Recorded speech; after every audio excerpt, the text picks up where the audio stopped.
Hello students, welcome to online prep channel. This is Nisha. आज हम आप लोगों को साइंस का यूनिट एंड मेजरमेंट चैप्टर पढ़ाएंगे। तो जैसे कि इसमें ये पहली टॉपिक है मेजरमेंट। तो मेजरमेंट क्या लिखा है? Measurement is the comparison of given physical quantity with the unknown standard quantity of the same nature. मतलब मापन दी गई भौतिक मात्रा की समान प्रकृति की अज्ञात मानक मात्रा के साथ तुलना है। मतलब ये अगर हम इसे अपनी डेली लाइफ में बात करें, तो जैसे कि अगर हमें चावल लेना हो, चावल का वेट करना हो, चावल का वेट हम वेइंग मशीन में करते हैं।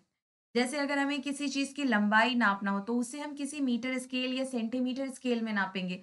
या अगर हमें कोई टाइम मेज़र करना हो कि एक रेसलर है, सॉरी एक एथलीट्स है, वो एक सर्किल कवर कर रहा है कितनी देर में, या कोई एक जगह से दूसरी जगह कितनी देर में जा रहा है, तो वहाँ हम वॉच का, स्टॉप वॉच का, इन सब का यूज़ करेंगे। यानी कि किसी फिज़िकल क्वांटिटी को अगर हमें मेज़र करना है, तो हमें सेम स्टैंडर्ड क्वांटिटी से ही उसका कंपैरिज़न करना है, जो कि वो सेम नेचर में हो। इसी को कहते हैं मेज़रमेंट। अब बात करते हैं कि इसके कुछ एग्ज़ाम्पल्स हैं, जैसे कि if there are 2 person A and B. जैसे कि मान ले रहे हैं कि यहाँ पे 2 कोई पर्सन है, ए और बी। ए कह रहा है आई एम हैप्पी, बी भी यही कह रहा है कि आई एम आल्सो हैप्पी। तो क्या हम इसे मेज़र कर सकते हैं? नहीं, बिल्कुल नहीं, क्योंकि मेज़रमेंट सिर्फ़ उनका होता है जो एक स्टैंडर्ड स्केल उसकी हो। क्या हैप्पीनेस की कोई स्टैंडर्ड स्केल अपने यूनिवर्स में बनी है? हमारे मतलब आई थिंक नो, क्योंकि अभी तक कोई भी हैप्पीनेस को मेज़र नहीं कर सकता है।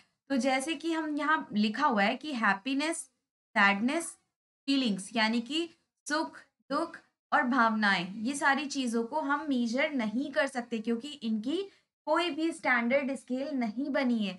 लेकिन अगर हमसे कोई कह दे एक पेन है, पेन को की लेंथ मेज़र करो। पेन की लेंथ हम ईज़िली मेज़र कर सकते हैं स्केल से। यानी कि हम सिर्फ़ उसे मेज़र कर सकते हैं जिसकी एक स्टैंडर्ड स्केल हो। नेक्स्ट टॉपिक है हमारा unit. Unit is the quantity of a constant magnitude which is used to measure the magnitude of other quantities of the same nature। मतलब इकाई एक स्थिर परिमाण की मात्रा है। पहले तो इसे समझे, स्थिर परिमाण। अगर कहीं पे ऐसे 2 kg लिखा है, तो ये होता है हमारा परिमाण। ठीक है, कि कितना हमें चाहिए। तो स्थिर परिमाण की मात्रा है। अब 2 तो कुछ भी हो सकता है ना, केजी भी हो सकता है, ग्राम भी हो सकता है, क्विंटल भी हो सकता है। तो हमें कितना चाहिए एग्ज़ैक्टली, जैसे यहाँ 2 केजी, तो यही केजी क्या है? इकाई एक स्थिर परिमाण की मात्रा है, यानी कि हमें 2 केजी चाहिए, जिसका उपयोग समान प्रकृति की अन्य मात्राओं के परिमाण को मापने के लिए किया जाता है। ठीक है? जैसे अगर हमें लंबाई नापना होगा, तो हम उसके लिए मीटर स्केल यूज़ करेंगे, द्रव्यमान मापना होगा, तो हम किलो वेट का यूज़ करेंगे, समय नापना होगा, तो हम घड़ी का यूज़ करेंगे। यानी कि 2 KG, this KG is unit, यानी कि ये केजी इकाई है। 1 मीटर, ये मीटर इकाई है। 2 सेकंड, ये सेकंड इकाई है, यानी कि इकाई किसी परिमाण की मात्रा होती है। अगला हमारा है कि हम यूनिट को चॉइस कैसे करें, यानी कि यूनिट का चयन, इकाई का चयन हम कैसे करें। तो जैसे कि ये हमारा पहला है कि इकाई सुविधाजनक आकार की होनी चाहिए। मतलब अगर हमें एक पेन नापना है, जैसे लेट अस कंसीडर कि एक पेन है, तो पेन को नापने के लिए एक नॉर्मल साइज़ होती है, हम एक नॉर्मल स्केल का यूज़ कर लेंगे। क्या ज़रूरी है पेन को नापने के लिए हम वो मीटर स्केल ले आएँ, या फिर वो मीटर वाला आता है जिससे घरों को की लंबाई नापी जाती है, उसकी तो ज़रूरत नहीं पड़ती है। यानी कि इकाई हमेशा सुविधाजनक आकार की होनी चाहिए। इकाई को अस्पष्टता के बिना परिभाषित करना संभव होना चाहिए। मतलब it should be possible to define the unit without ambiguity. Ambiguity means अस्पष्टता नहीं होनी चाहिए। तो अगर जब भी हमें इकाई लिखना होगा, तो उसकी हमें प्रॉपर इकाई पता होना चाहिए कि हाँ, ये ही इसकी इकाई है। इकाई का मान स्थान और समय के साथ नहीं बदलना चाहिए। मतलब ये कि जैसे अगर किसी चीज़ की इकाई यहाँ पे है, तो वो यूनिवर्सल होनी चाहिए। जस्ट लाइक कि अगर हम इंडिया में किसी कपड़े को मेजर करते हैं, उसको लंबाई नापते हैं तो मीटर में नापते हैं। यही अमेरिका भी चले जाएँ, चाहे हम दुनिया मतलब किसी भी कंट्री में चले जाएँ, तो वहाँ समय और स्थान के साथ इकाई नहीं बदलनी चाहिए कि 5 बजे यहाँ पे ये 1 मीटर है, तो 6 बजे यहाँ पे ये आधा मीटर हो जाएगा। ऐसा नहीं होना चाहिए, इकाई यूनिवर्सल होना चाहिए, समय और स्थान के साथ नहीं बदलना चाहिए। अगला हमारा है काइंड्स ऑफ यूनिट यानी कि यूनिट के प्रकार। तो पहली यूनिट क्या है? फंडामेंटल और बेसिक। फंडामेंटल और बेसिक यूनिट। तो फंडामेंटल मीन्स हम लोग जानते हैं, जस्ट अ मिनट।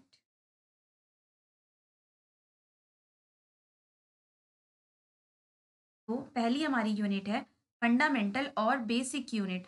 फंडामेंटल मतलब मूल इकाई। फंडामेंटल मीन्स हम लोग क्या जानते हैं कि बेसिक मतलब रूट। रूट से आप लोग समझ रहे होंगे जैसे पेड़ की जड़ें। तो पेड़ जड़ पे डिपेंड करता है, लेकिन जड़ किसी पे भी डिपेंड नहीं करती है। यानी कि वो यूनिट जो किसी पे भी डिपेंड ना करे, जो खुद ही काफी हो, सेल्फ डिपेंड हो, उसे कहते हैं फंडामेंटल यूनिट। तो जैसे इसकी डेफिनेशन लिखी है, fundamental unit is independent of any other units or which can neither be changed nor can be related to any other fundamental unit। मतलब वो यूनिट जो किसी पे डिपेंड ना करती हो और उस यूनिट को ना हम किसी अदर यूनिट से फंडामेंटल यूनिट से चेंज कर पाए, वो कहलाती है फंडामेंटल यूनिट। यानी कि जैसे यूनिट ऑफ मास, मास को हम लोग केजी किलोग्राम या ग्राम इस तरह से लिखते हैं। क्या किलोग्राम या ग्राम किसी से मिल के बना है? नहीं, ये तो खुद ही फंडामेंटल है। यूनिट मास की हो गई, लेंथ की हो गई, time, temperature, current, amount of substance, ये सारी इंडिपेंडेंट है एक दूसरे से। या जैसे कि यहाँ हिंदी में लिखा है, मूल इकाई किसी भी अन्य इकाइयों से स्वतंत्र होती है या जिसे ना तो बदला जा सकता है और ना ही किसी अन्य मूलभूत इकाई से संबंधित किया जा सकता है। हमारी नेक्स्ट यूनिट है डिराइव्ड यूनिट मतलब व्युत्पन्न इकाई। ये क्या होती है? ये फंडामेंटल इकाई, मूल इकाई पर डिपेंड करती है।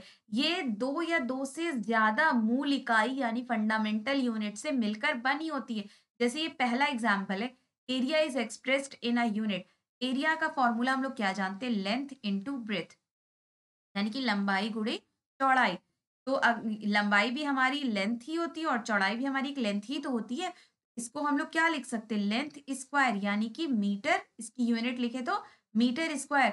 मीटर एक हमारी और दूसरी मीटर, एक लेंथ की और एक ब्रेथ की, यानी कि दो फंडामेंटल यूनिट मिलके एक यूनिट बनाई मीटर स्क्वायर, जिसे हम कहेंगे डिराइव्ड यूनिट। या जैसे कि ये वॉल्यूम, वॉल्यूम को हम लोग क्या जानते हैं? Length into breadth into height. तो लेंथ भी हमारी मीटर में ही नापा जाता है, ब्रेथ भी मीटर में और हाइट भी मीटर में। ये तीन फंडामेंटल यूनिट मिलकर जो यूनिट बनाए मीटर क्यूब, इसे कहते हैं डिराइव्ड यूनिट। यानी कि अब आपके समझ में आ गया होगा कि दो या दो से ज्यादा मूल इकाई मतलब फंडामेंटल यूनिट का इस्तेमाल करके जो इकाई बनती है, उसे कहते हैं हम व्युत्पन्न इकाई मतलब डिराइव्ड यूनिट। जैसे अगर हम बात करें वेलोसिटी की, तो वेलोसिटी इज इक्वल टू क्या होता है? Distance upon time. तो डिस्टेंस की यूनिट क्या होती है? Metre. Distance, height, length, breadth, ये सारे डिस्प्लेसमेंट, इन सब की यूनिट होती है मीटर, जिनको ऐसे लंबाई में नापा जाता है। और टाइम की यूनिट क्या होती है? सेकेंड। मीटर भी फंडामेंटल यूनिट था, सेकेंड भी फंडामेंटल। ये दोनों मिलाकर के एक यूनिट बन गए मीटर पर सेकेंड, जो कि वेलोसिटी की यूनिट है। तो ये अब क्या हो गई? ये हो गई डिराइव्ड यूनिट। अब यहाँ पे कुछ सिस्टम ऑफ यूनिट यानी कि इकाई की कितनी प्रणाली होती है। बहुत एंशिएंट टाइम में, बहुत पहले, जब इतना लोगों को पता नहीं था कि मतलब बहुत सारी चीजें हो सकती है, उस टाइम में लोग बस जैसे लेंथ हो गई, मास हो गई, टाइम हो गया, इन्हीं तीनों को समझते थे कि यूनिट है। तो उस टाइम उन लोगों ने जो यूनिट बनाई वो तीन तरह की बनाई। एक बनाई सीजीएस सिस्टम, एक बनाई एफपीएस और एक बनाई एमकेएस।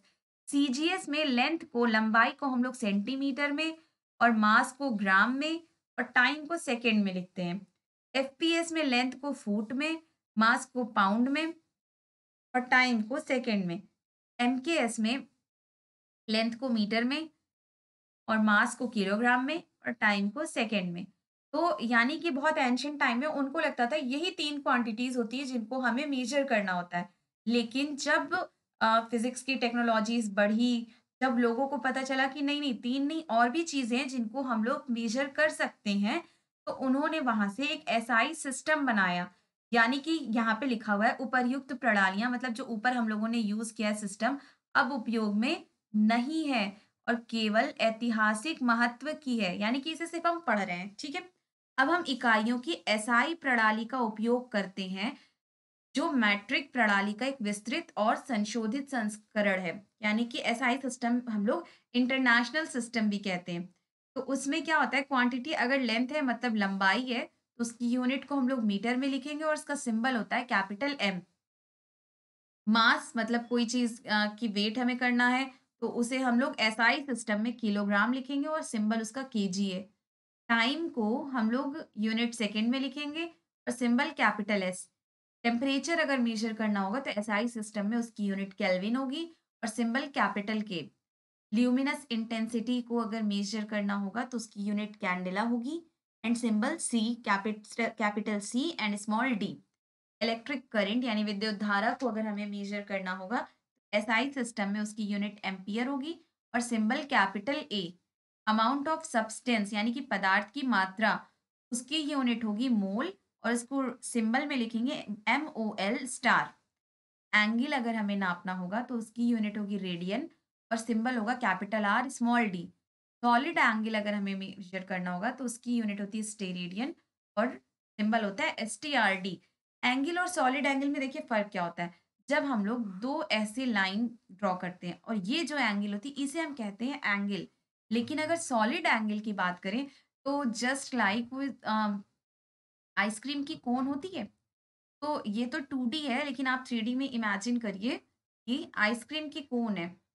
जब हम यहाँ से ऊपर से बिल्कुल नीचे जहाँ ख़त्म पे हो रहा है, यहाँ पे एक सर्किल जैसा ऐसा जब लास्ट में बचे, इसे यानी कि ये 3 डायमेंशन में इसे ही हम कहते हैं सॉलिड एंगल।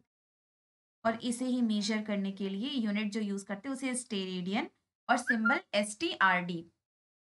अब अगर हम बात करें यूनिट ऑफ लेंथ, तो लिखा है the length unit metre was first defined by the international bureau of weight and measures.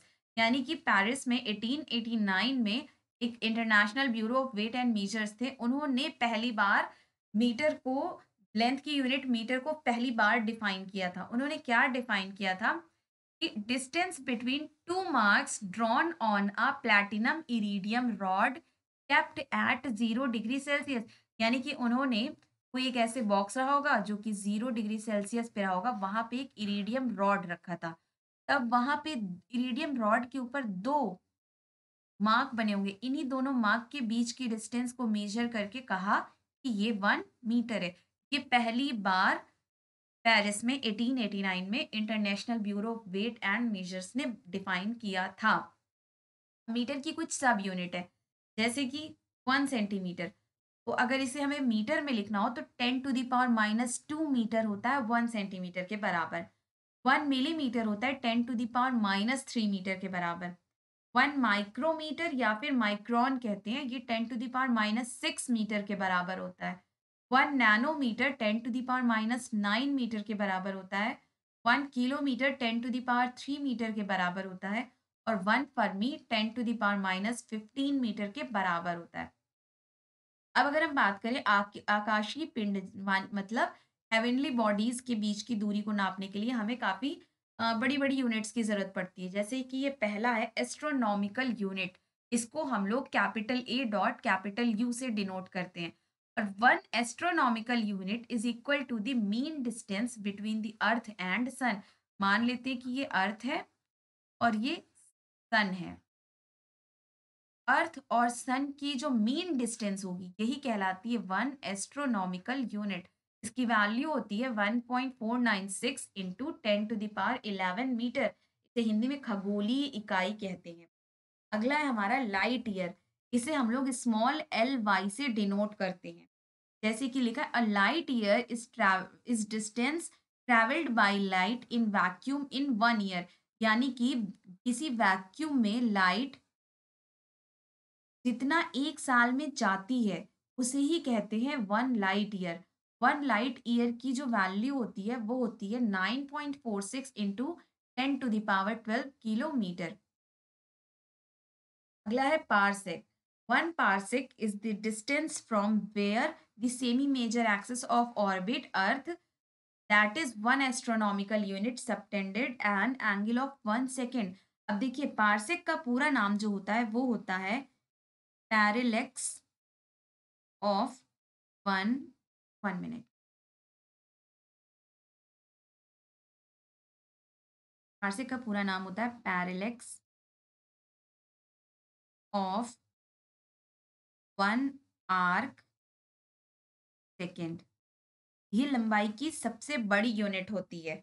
अब इसे अगर हम समझना चाहें तो देखिए, हमने क्या किया, हम जानते हैं कि ये हमारा अर्थ है, ये हमारा सन है। अर्थ एंड सन के बीच की जो मीन डिस्टेंस होती है उसे कहते हैं हम 1 एस्ट्रोनॉमिकल यूनिट। इसकी लंबाई हम जानते हैं 1.496 into 10 to the power 11 metre होती है। अब मान लीजिए कोई पिंड उस रेखा के लंबवत चलना स्टार्ट करे। हमने मान लिया कि एक रेखा के लंबवत चलना स्टार्ट करी कोई एक पिंड है। जब वो इस सन के साथ 1 डिग्री का एंगल बनाए, 1 डिग्री का, उसी एंगल को हम लोग कहते हैं 1 पारसेक। नेक्स्ट हमारी टॉपिक है सिग्निफिकेंट फिगर्स। मतलब लिखा है significant figures helps to convey the meaning according to accuracy and precision of a given number। मतलब सार्थक अंक किसी दिए गए नंबर के लिए सटीकता और सटीकता के अनुसार अर्थ व्यक्त करने में सहायता करता है। मतलब ये बताता है कि हमें कौन सा नंबर लेना है, कौन सा नंबर नहीं लेना है। तो जैसे कि इसके कुछ रूल्स है। पहला क्या है, all non zero digits are significant figures. जैसे यहाँ पे एक एग्जाम्पल दिया हुआ है 1 2 4 6 5। इसमें कितने नॉन जीरो नंबर है, 1 2 3 4 5। इसमें कितने हो गए, 5 सार्थक अंक हो गए। नंबर नेक्स्ट क्या है, zeros that comes between any two non zero digits are significant. यानी कि दो नॉन जीरो डिजिट्स के बीच में कितने भी जीरो आ जाए वो सब सिग्निफिकेंट फिगर्स होते हैं। इसमें देखिए 1 2 3 4 5 6 कितने हो गए, 6 significant figures. Next, zeros that are right of a decimal point and also on the left of a non-zero digit is never significant figure। मतलब zero that are right of a decimal point, यानी कि decimal point के right में ये, and also on the left of a non zero. Non zero मतलब ये to, to के left में हो, अगेन इसी की बात कर रहा है। इज नेवर सिग्निफिकेंट, यानी कि ये कभी भी सार्थक अंक नहीं होंगे। तो यहाँ पे कितने सार्थक अंक है, 2 4 6, यानी कि 3 सिग्निफिकेंट डिजिट, 3 सार्थक अंक है। नेक्स्ट क्या कह रहा है, zeros that are on the right of a decimal point are significant if a non zero digit does not follow them. मतलब कि zeros that are on the right of decimal, decimal के right में भी जो zero होंगे उन वो भी हमारे सिग्निफिकेंट मतलब सार्थक अंक होंगे, भले उसके बाद कोई नॉन जीरो नंबर हो या ना हो। तो यहाँ 1 2 3 4, 4 सिग्निफिकेंट डिजिट्स। अगला, all the zeros that are on the right of last non zero digits. यानी कि all the zeros that are on the right of last non zero digits. Last non zero digit यहाँ 6 है, इसके बाद जितने भी zeros हैं the decimal points are significant, यानी कि ये सारे सिग्निफिकेंट होंगे। तो 1 2 3 एंड 2 0 4 5, 5 सार्थक अंक है यहाँ। अगला क्या कह रहा है, all the zeros that are on the right of the last non zero digit are significant. All the zero that are on the right of, यानी कि on the right of last non zero digit, last non zero digit के right में जो zero है वो भी significant number होंगे। यहाँ पे कितने हो गए, 1 2 3 4, 4 सार्थक अंक हो गए। हमारा अगला टॉपिक है फिजिकल क्वांटिटी। तो क्या लिखा है, that quantity which can be measured is called physical quantity. यानी कि वो राशियां जिन्हें हम मेजर कर सकते हैं वो कहलाती है फिजिकल क्वांटिटी। तो फिजिकल क्वांटिटी आपके समझ में आएगा जिन्हें हम मेजर कर सकते हैं, फिर वो लेंथ हो, ब्रेथ हो, हाइट हो, वेइंग मशीन हो, टाइम हो, वो सारी क्वांटिटीज़ जिन्हें हम मेज़र कर सकते हैं वही कहलाता है फिज़िकल क्वांटिटी। जैसे मेज़रमेंट में हमने एक एग्ज़ाम्पल लिया था ए और बी का। ए और बी हैप्पी थे, तो उन्होंने कहा क्या हम हैप्पीनेस को मेज़र कर सकते हैं? हमने ऊपर बताया था कि नहीं, क्योंकि हैप्पीनेस की कोई भी स्टैंडर्ड स्केल नहीं है। तो वहाँ से हमें एक चीज़ और समझ में आ गई थी कि हैप्पीनेस, सैडनेस, फीलिंग्स ये सारी फिज़िकल क्वांटिटी नहीं है, क्योंकि हम इसे मेज़र नहीं कर सकते हैं। फिर क्या लिखा है? Physical quantity is expressed in terms of the following 2 parameters, मतलब फिज़िकल क्वांटिटी को एक्सप्रेस करने के लिए 2 पैरामीटर्स की ज़रूरत पड़ती है। जैसे कि ये पहला है, the unit in which the quantity is being measured, मतलब यूनिट कितना हमें चाहिए, यूनिट कि केजी चाहिए या ग्राम चाहिए या मीटर चाहिए या सेंटीमीटर चाहिए या किलोमीटर चाहिए, कितना मतलब वो परिमाण की जो इकाई होती है वो, ठीक है। और द न्यूमेरिकल वैल्यू, यानी कि न्यूमेरिकल वैल्यू 2 चाहिए कि 3 चाहिए या 4 मीटर या 5 सेंटीमीटर, ये वैल्यूज़ ये कहलाती है हमारी न्यूमेरिकल वैल्यू। तो यहाँ से एक चीज़ समझ में आया कि फिज़िकल क्वांटिटी को लिखने के लिए न्यूमेरिकल वैल्यू और यूनिट, मतलब अंक और इकाई दोनों की ज़रूरत पड़ती है। अब इसे अगर हम एग्ज़ाम्पल से समझें, तो जैसे कि अगर मान लीजिए आपके घर का कोई इंसान है, आपको बाज़ार से चीनी लाने के लिए कहे, जब आप बाज़ार जाएँ और कहते हैं कि आपको 5 शक्कर चाहिए या शुगर चाहिए, तो दुकानदार बिल्कुल भी नहीं समझ पाएगा, पूछेगा भई क्या 5 शुगर क्या? 5 केजी, ग्राम, क्विंटल क्या? मतलब उसके तो समझ में बिल्कुल नहीं आएगा ना, क्योंकि आपसे घर पे कहा गया था कि मतलब शक्कर ले आने को कितना कहा गया है, ये तो तुमने बताया नहीं। तो दुकानदार नहीं समझ पाएगा, या फिर अगर तुम दुकानदार से कह दो कि केजी हमें शुगर चाहिए, केजी शक्कर चाहिए, फिर भी दुकानदार के समझ में नहीं आएगा कि भैया केजी कितना, 1, 2, 3, 4 कितना केजी? यानी कि हम समझ गए कि हमें न्यूमेरिकल वैल्यू के साथ-साथ कि यूनिट की भी ज़रूरत पड़ती है। आपको इस एग्ज़ाम्पल से समझ में आ गया होगा। नेक्स्ट है भौतिक राशियों का विमा, मतलब डायमेंशन लिखने के लिए। तो भौतिक मात्रा के विमा घातांक हैं, यानी कि जो उसका पावर होता है वही उसकी विमा होती है, जिनसे वो उस मात्रा का प्रतिनिधित्व करने के लिए आधार मात्राएं बढ़ाई जाती हैं। किसी भी मात्रा के चारों ओर वर्गाकार कोष्ठक का उपयोग करने का मतलब है हम मात्रा की विमाओं का के साथ काम कर रहे हैं। मतलब अगर हम लेंथ के लिए कैपिटल एल लिख रहे हैं और उसके अगल बगल एक स्क्वायर ब्रैकेट लगा दे रहे हैं, इसका मतलब क्या है कि हम विमा की बात कर रहे हैं। ठीक है। यांत्रिकी में सभी भौतिक राशियों की विमा, एल लंबाई की विमा होती है, एम द्रव्यमान की, टी समय की विमा होती है, करंट की विमा ए होती है, तापमान की विमा थीटा होती है और पदार्थ की मात्रा की विमा मोल होती है। इसी तरह इंटेंसिटी, ल्यूमिनस इंटेंसिटी की होती है कैंडेला, सीडी। ठीक है। अब अगर हमें सीखना हो कि विमा कैसे निकालते हैं, तो जैसे यहाँ एरिया है, एरिया क्या होता है? Length into breadth. अभी हमने बताया लेंथ हो, ब्रेथ हो, हाइट हो, डिस्टेंस, डिस्प्लेसमेंट, ये सारी एक लंबाई नापने की चीज होती है। ऊपर अभी हम लोगों ने पढ़ा कि लंबाई नापने के लिए अगर विमा का यूज करना है तो एल का, कैपिटल एल का यूज करेंगे। तो लेंथ की जगह भी कैपिटल एल, ब्रेथ की जगह भी कैपिटल एल, दोनों को कंबाइन करके एल की पावर 1 और एल की पावर 1, जब बेस सेम हो तो पावर्स को ऐड कर लिया जाता है, यानी कि 1 प्लस 1 कितना हो गया? एल की पावर 2। तो हमारा आंसर आ गया एल की पावर 2।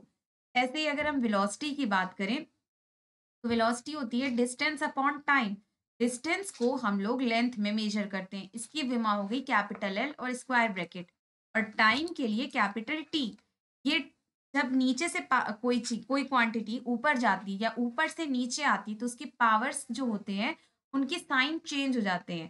तो अभी ये टी नीचे, इसका पावर 1 है, ऊपर जाएगा तो टी की पावर -1 हो जाएगा। तो कंबाइन करके लिखेंगे तो एल टी -1। अगेन अगर हम बात करें फोर्स की, तो फोर्स होता है मास इनटू एक्सेलरेशन। तो अब हमें मास का तो पता है कि कैपिटल एम होता है, लेकिन एक्सेलरेशन का नहीं पता। एक्सेलरेशन इज इक्वल टू होता है वेलोसिटी अपॉन टाइम। अभी हम लोगों ने निकाला वेलोसिटी की विमा एल टी -1, और टाइम का अगेन यहाँ पे टी हो गया। ये नीचे यानी कि इसका पावर 1 है, ऊपर जाएगा तो इसकी पावर 2 हो जाएगा, सॉरी -1 हो जाएगा, एल टी -1 और टी -1। फिर हमने कहा अगर बेस सेम हो तो पावर्स को ऐड कर लेते हैं। क्या हो जाएगा? L T -1 plus -1। Plus minus मिलके माइनस हो जाएंगे, यानी कि -1 -1 -2 एल टी -2। तो एक्सेलरेशन की जगह हम वैल्यू रखेंगे एल टी -2, कंबाइन करने पे M L T -2। I hope आपके समझ में आज का ये लेक्चर आया होगा। अगर किसी को कहीं भी कोई कंफ्यूजन हो तो डिस्क्रिप्शन बॉक्स में कॉन्टैक्ट नंबर है, आप उस पर कॉन्टैक्ट कर लीजिएगा। Thank you.